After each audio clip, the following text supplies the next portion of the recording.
பகல் வெல்லும் கூகையை காக்கை, இகழ் வெல்லும் வேந்தற்கு வேண்டும் பொழுது. நமக்கான நேரம் வரும், காத்திருக்க வேண்டும் அப்படிங்கிறது தான் திருவள்ளுவர் இந்த திருக்குறள்ல சொல்றார். நமக்கான நேரம் வரும், சரி, ராவுக்கான நேரம் எப்போது வந்தது?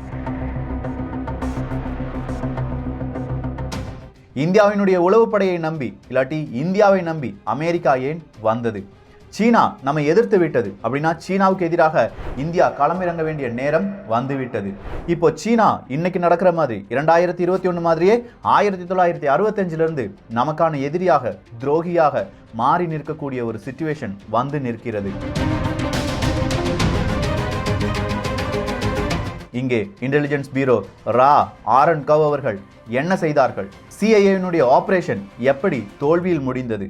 அந்த தோல்வி வழியாக ஆரன் கவ் மற்றும் இந்தியாவினுடைய உளவுப்படை படித்த பாடம் என்ன? இந்த ஒரு பதிவுல பார்த்துடலாமா? இது பாகம் 5. அன்பு தமிழஞ்சங்களுக்கு தமிழ் பொக்கிஷத்தின் வணக்கங்கள்.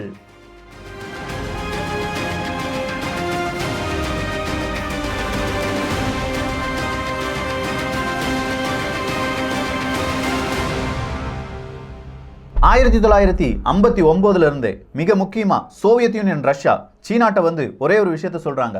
நீ அணு ஆயுதத்தை தயாரிக்க வேண்டும், உனக்கு தேவையான எல்லா விஷயத்தையும் நான் உனக்கு தரேன். கம்யூனிசம் வளரக்கூடாது அப்படின்னு சொல்லி அமெரிக்கா அங்க துடிச்சிட்டு இருக்காங்க. கம்யூனிசத்தை வளர்க்க வேண்டியது என்னுடைய பொறுப்பு அப்படின்னு சொல்லி ரஷ்யா சீனாவும் ஒரு ரகசிய டீல்ல ஈடுபடுறாங்க. இந்த ரகசிய டீல் அமெரிக்காவுக்கு தெரிஞ்சாலும் சீனாவின் மீது U-2 வகையான விமானத்தை பறக்க விட்டு அங்க என்னென்ன நடைபெறுகிறது அப்படிங்கிறதை பார்ப்பது அப்படிங்கிறது ரொம்ப இயலாத காரியம். அது மட்டும்தானா? அமெரிக்காவுக்கு வியட்நாம் கூட யுத்தம் வேற நடந்துட்டு இருக்கு. தோற்று ஓடுகிறது அமெரிக்கா. இப்படிப்பட்ட நேரத்தில் தான் 1962 இந்தியாவுக்கும் சீனாவுக்கும் மிகப்பெரிய ஒரு போர் வருகிறது.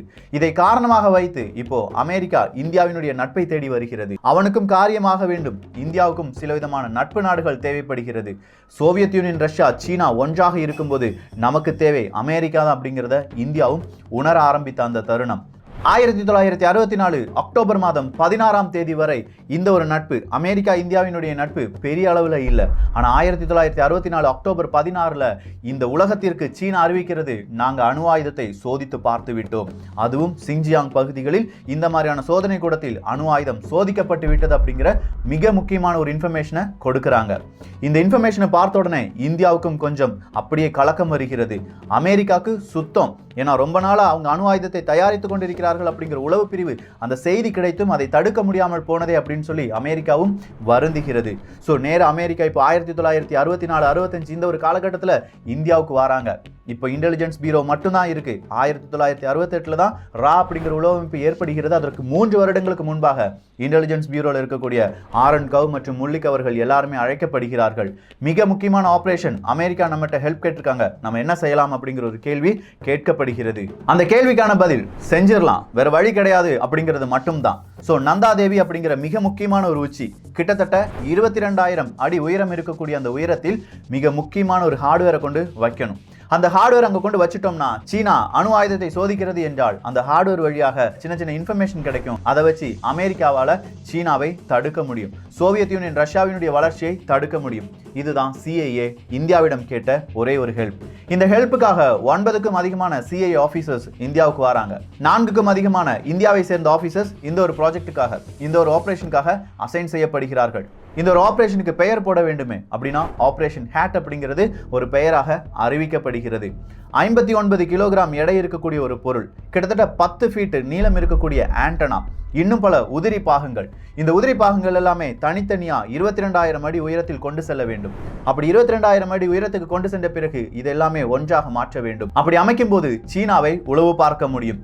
இதுதான் சிஐஏ இந்தியா, ஐபி இவங்களுடைய மிக முக்கியமான ஒரு ப்ராஜெக்டா மாறுகிறது.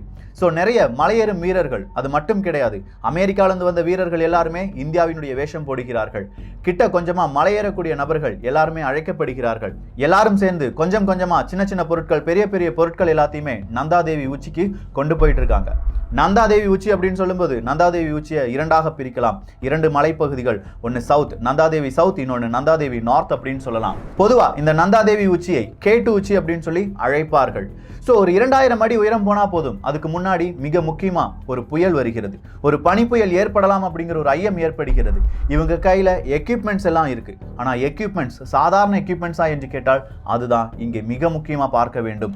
எக்யூப்மெண்ட்ஸ் சாதாரண எக்யூப்மெண்ட்ஸ் அப்படின்னு கேட்டா கிடையாது. ஒரு மானிட்டரிங் ஸ்டேஷனையே, பெரிய ஒரு ஸ்டேஷனையே தனித்தனி பாகங்களாக மேலே கொண்டு போயிட்டு இருக்காங்க.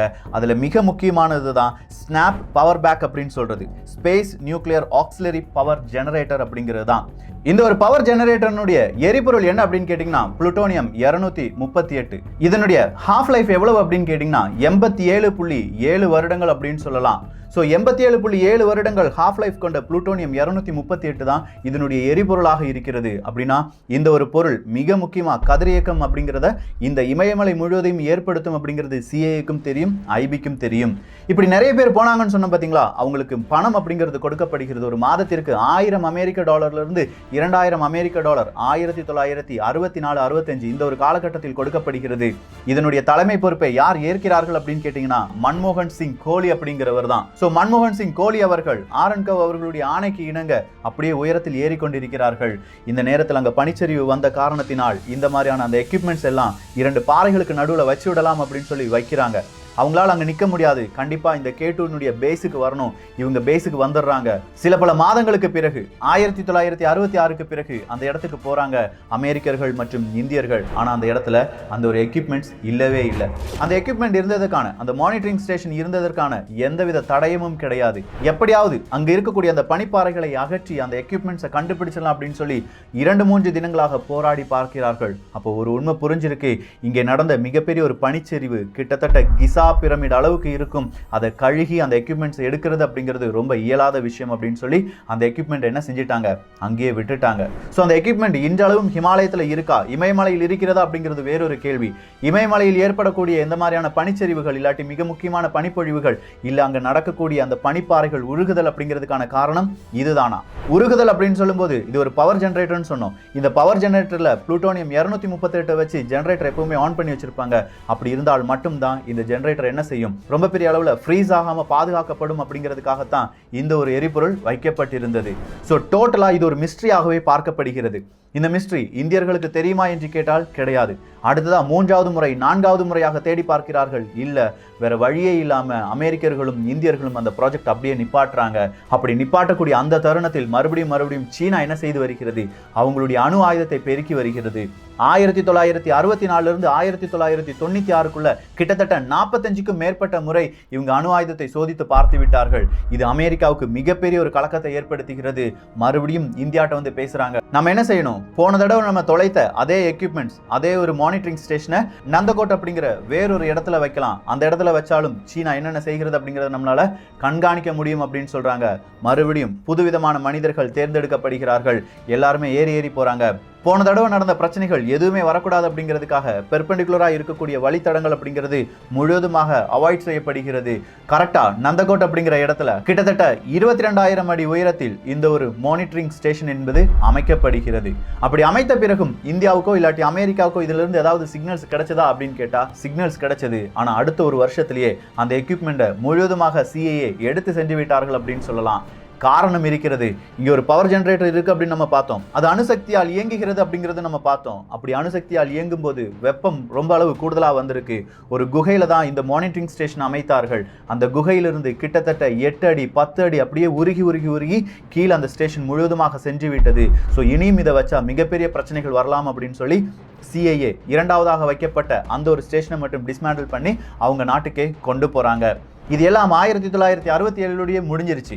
இந்தியர்கள் யாருக்குமே இதை பத்தி எதுவுமே தெரியாது. ஆனா 1977 அமெரிக்காவினுடைய மிக முக்கியமான ஒரு மேகசின் ஒரு செய்தியை வெளியிடுகிறார்கள். சிஐஏ செய்த ரகசிய சோதனை இல்லாட்டி ரகசிய ஆபரேஷன் அப்படிங்கிற அந்த செய்தி தான். அந்த செய்தி வந்த உடனே இந்தியாவில் இருக்கக்கூடிய அப்போதைய பிரதமர் யார் அப்படின்னு கேட்டீங்கன்னா மொராஜி தேசாய் அவர்கள் தான். மொராஜி தேசாய் அவர்கள், ஆமா நாங்க தான் செஞ்சோம், இந்திய அரசாங்கம் செய்தது, இன்டெலிஜென்ஸ் பியூரோ அப்படிங்கிற அந்த அமைப்பு செய்தது அப்படின்னு சொல்லி 1977 சொல்கிறார். ஆனா அதே தேசாய் அவர்கள் வேறொரு வார்த்தையும் சொல்கிறார். இதை செஞ்சது இன்டெலிஜென்ஸ் பீரோ தானே தவிர ரா கிடையாது, உளவமைப்பு கிடையாது அப்படின்னு சொல்றாரு. ஸோ இந்த உளவமைப்பு 1967 இப்படி ஒரு தோல்வி அடைந்த பிறகு இதே மாதிரியான தோல்வி மறுபடியும் இந்தியாவுக்கு வந்துவிடக்கூடாது. ஆனால் அதே நேரத்தில் அமெரிக்காவும் நம்பக்கூடாது, சீனாவையும் நம்பக்கூடாது. நமக்கான ஒரு உளவமைப்பாக இருக்க வேண்டும். ரா அப்படிங்கிற அமைப்பு 1968 பல பாடங்களை படித்த பிறகு புதிய ஒரு உளவமைப்பாக உருவாக்கப்படுகிறது. இப்படி உருவாகிருச்சு. அடுத்ததா 1971 மிக முக்கியமான நடவடிக்கைகளில் ரா அப்படிங்கிற அமைப்பு மிக முக்கியமான ஆபரேஷன்ஸை செய்கிறாங்க. அந்த ஆபரேஷன்ஸ்லாம் என்ன? இந்த ரா அப்படிங்கிற அமைப்பு இன்றளவும் இருக்கிறதா? அஜித் தோவால் அவர்கள் எப்போது வருவார்கள்? கியூரியாசிட்டி இருக்கா? இந்த ஒரு பதிவை குறித்துள்ள உங்களுடைய கருத்துக்கள் இங்கே வரவேற்கப்படுகின்றன. இந்த ஆபரேஷன் ஹேட் அப்படிங்கிறத பத்தி இன்னும் கொஞ்சம் கூடுதலா தேடி பாருங்க. இன்றளவும் கங்கை அப்படிங்கிற நதி மிகப்பெரிய அளவில் கதிரியக்கத்தன்மை பாதிக்கப்படும் அப்படின்னு சொல்லி பல ஐயப்பாடுகள் இருக்கிறது. இமயமலையில் எப்போது வேண்டுமானாலும் வெடிக்கக்கூடிய இல்லாட்டி கதிரியக்கம் பரவக்கூடிய ஒரு தன்மையான ஒரு மெஷின் அங்கே இருப்பதாக பல நபர்களும் சொல்லி வருகிறார்கள். அது எல்லாமே உண்மைதான். இன்றளவும் அது கண்டுபிடிக்கப்படாத, விடை தெரியாத ஒரு கேள்வியாக மட்டுமே இருந்து வருகிறது. இந்த ஒரு காணொலி பற்றி உங்களுடைய கருத்துக்கள் இங்கே வரவேற்கப்படுகின்றன. எல்லோரும் தமிழ் பட்சத்தில் இணைந்திருங்கள்.